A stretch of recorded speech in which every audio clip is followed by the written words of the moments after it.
Citizens, America is back. Democrats came into this speech lost and defeated by Donald Trump, and today it looks to me like they're even more lost and even more defeated than when this speech started. I don't even know where to start. You are about to witness some of the most disgusting and insane meltdowns put on display by Democrats for the whole world to see, revolving around Donald Trump's speech to Congress. I'm warning you, get prepared. Now, before we start this video, please like the video. It's the #1 way you can help this channel, and it helps others see the videos as well. Again, you've been warned. Finding that members continue to engage in willful and concerted disruption of proper decorum, the chair now directs the Sergeant-at-Arms to restore order. Remove this gentleman from the chamber. All right, starting off the night, you had Representative Al Green getting kicked out of the speech for hooting and hollering and protesting towards Donald Trump. Eventually, he was ordered out of the room. Again, I don't think anyone is surprised. However, the night gets even more crazy. Robert F. Kennedy, Jr. With the name Kennedy, you would have thought everybody over here would have been cheering. How quickly they forget.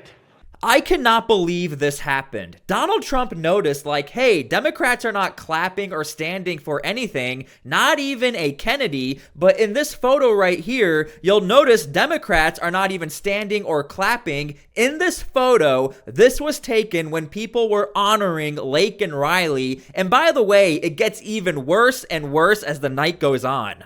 This was a horrific night for the opposition party. It started out with Al Green getting thrown off the House floor because he couldn't keep his emotions under control.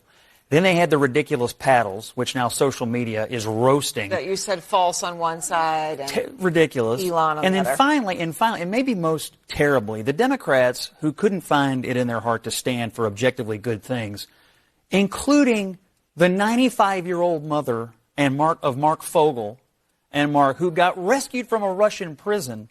And they couldn't even stand up for that. Okay, so believe it or not, it's about to get even worse. Now, I need to show you a clip that was one of the most emotional parts of the night. And I'm not gonna lie to you, I teared up a little bit because I thought this moment was so beautiful until it was ruined. I am asking our new Secret Service Director, Sean Curran, to officially make you an agent of the United States Secret Service.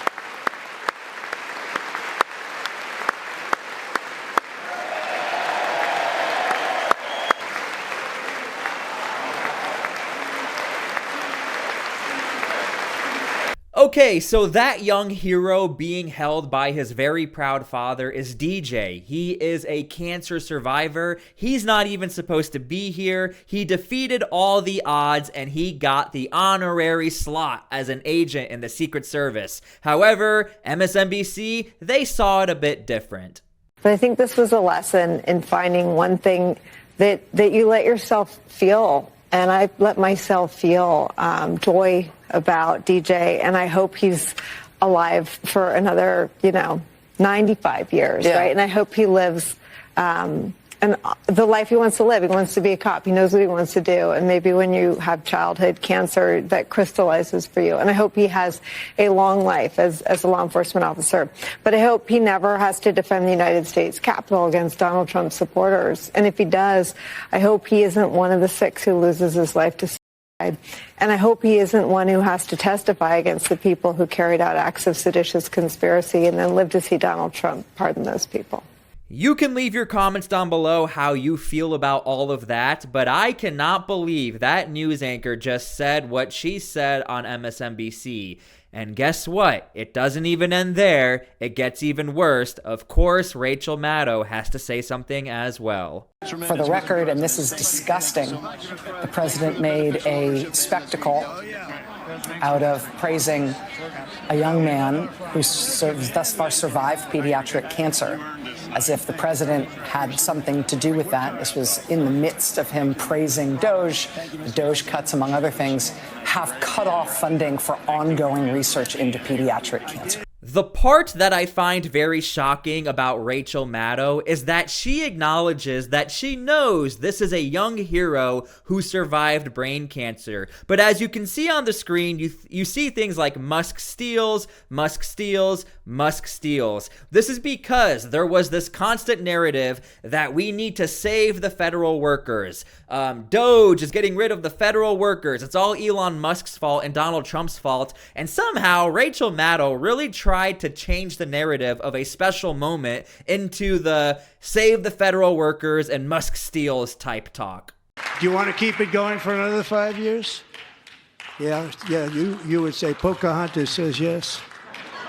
So one of the interesting things tonight about Donald Trump's State of the Union address is just how it had layers and layers of ugliness and distraction and crazy stories and stuff that would make a fact checker's head explode. Okay, look, this is why I love making these videos. Do you know the irony of Elizabeth Warren claiming that Donald Trump's speech was all about distractions and creating a spectacle? Meanwhile, there are photos of Elizabeth Warren and videos of her going through her phone during the Donald Trump speech. Now, you tell me, what's the distraction here?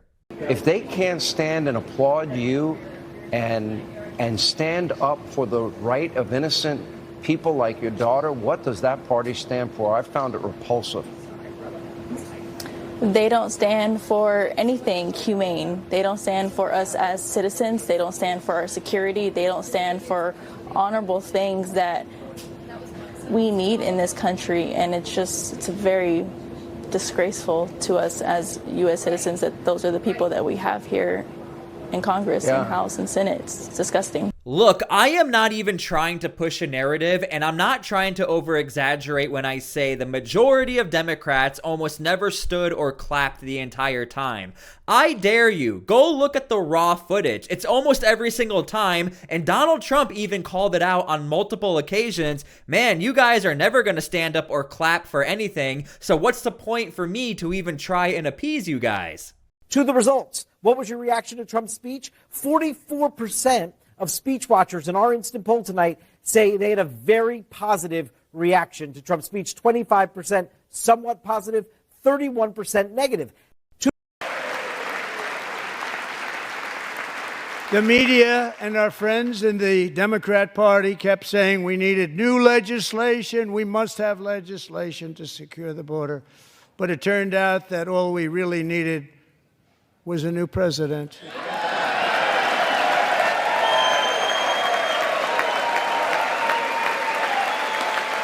Now, once again, we have some very, very bad news for Democrats. I mean, despite the fact that we saw a bunch of clips and pictures of Democrats not standing when you think people should be standing or clapping for American heroes, it turns out the majority of the polls all support Donald Trump. Now, this really is not the narrative that we were just hearing from Elizabeth Warren and from some other members of government who don't like Donald Trump. It turns out the majority of Americans, no matter what poll you go to, seem to have really enjoyed this speech and also found it to be a positive speech as well. How did you feel about his message regarding the economy? I thought it was very positive. I think what's happening now, we used to be a country that would just let everything happen. Okay, we'll do this. You know, you guys, Panama can have this. You know, I think now we're taking back things that should have never been given away. So I think doing those tariffs and everything, I think it's well overdone. I mean, it should have been done a long time ago. Now, one thing I want to point out is that I'm playing a lot of clips from CNN. This is because there's no escaping the fact of how successful this was for Donald Trump. Again, what you need to understand when it comes to the economy, and I have no idea if this news anchor tried to bring up the economy to try and throw Donald Trump under the bus, but again, even that backfired, because when it comes to the economy, it's true, that is Donald Trump's lowest statistic, but when you go back and look at this speech, and I know it's pretty long, he talks about the economy a lot and he addresses it, and it looks like he's gaining some favorability with the United States or Americans. I have created the brand new Department of Government Efficiency, DOGE. Perhaps you've heard of it. Perhaps.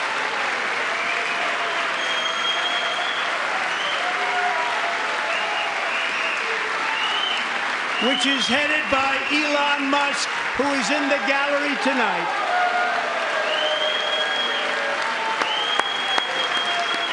Now, one thing I want to point out, and I really think this was a masterclass move from Donald Trump, because he knows Democrats are going after Elon Musk, trying to split them apart. However, Donald Trump only acknowledged Elon Musk and Doge really for not that long of the speech, or for not as long as people thought, because Donald Trump loves Doge, he loves Elon Musk. I mean, that is really one of the backbones to the Trump administration. But again, it turns out all of these Musk steal signs or save Medicaid, all this, it turns out they didn't even need it, because Donald Trump almost never really even talked about Elon the entire time. America's back. America's golden age is here. The American dream is unstoppable. And a pretty amazing night. I would argue probably Donald Trump's best speech. I loved it, Sean. It was not a speech for the mainstream media. It was a speech for the American people. And I'm sure it was received as well at home as it was there by the Republicans and the audience up in the gallery.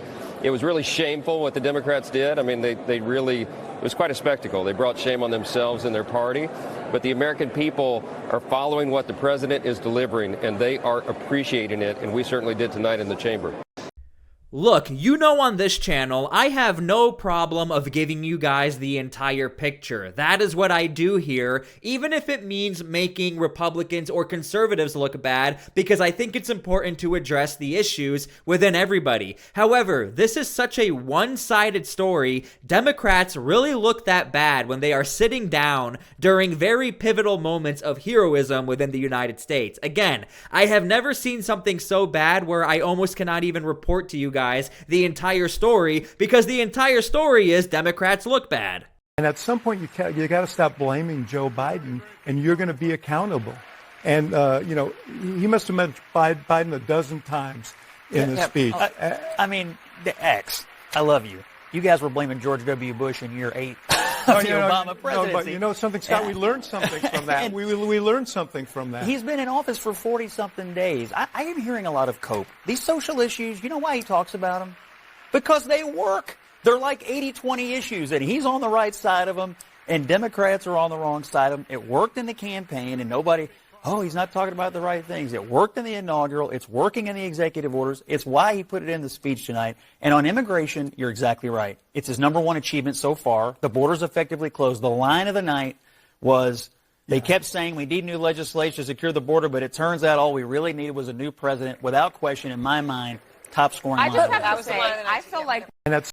Now look, you can leave your comments and opinions down below, and I actually do think there is some validity in you can only blame Joe Biden for so long. However, Donald Trump blaming Joe Biden for what is currently happening within the United States, the mass majority of Americans also agree with Donald Trump. That is why Donald Trump won the presidency, as Scott Jennings said, especially on issues that are 80-20. 80-20 meaning 80% of Americans agree with Donald Trump, especially when it comes to the border. But again, I do think when it comes to the midterms, and by the way, Donald Trump has not been the president for that long, I think by then, okay, maybe we can get away from Joe Biden and we need to point the finger at somebody else. However, it turns out the majority of Americans are A-okay with blaming Joe Biden for a lot of the current issues today. But what Musk is doing seems much more indiscriminate.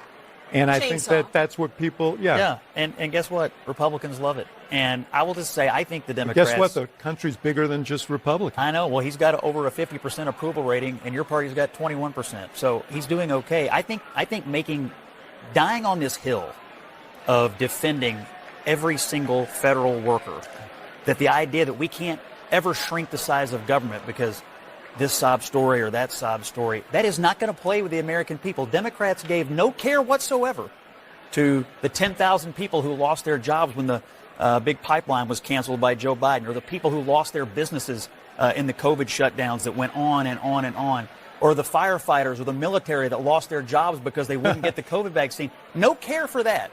But care for government workers. I don't want to have a part. You can take this on another show. I don't want to have a partisan debate about it, but we should note that there were 16 million jobs created when Biden was president, and jobs were lost when Trump was president. Okay. So, and you know how dishonest that is because of what happened at the end of COVID and the restoration of even jobs during the lockdowns. period But go ahead. before COVID. Now, one thing I want to point out is that the left-leaning media and a lot of Democrats, they sort of already tried to form what the narrative was going to be at the very beginning of the night. Again, there was a lot of implications on the economy, on Elon Musk. You saw the signs, you heard the commentary. But again, like I called out before, Donald Trump really, I don't know if he did this on purpose or it was just an act of God. He really did not even focus on Elon Musk. So all of the banter and all of the hate was almost for nothing because, again, Elon Musk only got maybe, 1% of the spotlight when you look at the grand scheme of things with the entirety of this speech. And he's going to come out there tonight and he's going to get cheers from a bunch of lapdogs that'll kiss his boots. The same people who won't go see their constituents because what they know is firing veterans from the VA, not a good idea. Putting tariffs on farmers, not a good idea. And I want to make clear that is Tim Walz. I don't know if you guys remember him, but he did run to be the vice president with Kamala Harris. Tim Walz did that interview before Donald Trump did the speech. And by the way, Tim Walz was completely off because it turns out Donald Trump actually really shouted out the farmers and gave them, the green light to keep doing what you're doing, and we want to help out the farmers. So again, Tim Walz was completely off, but every time Tim Walz appears on the media, I try to feature him just to make sure he's doing okay, because he has admitted he's not doing that well ever since the elections, and I understand. That was a very hard loss. Alright, well, I hope you guys enjoyed the video. Again, the common theme throughout the night was that Democrats could care less about all of the achievements for the United States. Whether or not it affects you in a positive way or negative way, Democrats really could not care. Again, I'm not surprised that somebody got kicked out. I think that was expected. Nonetheless, thank you guys for everything. God bless, and we'll see you guys later. Peace.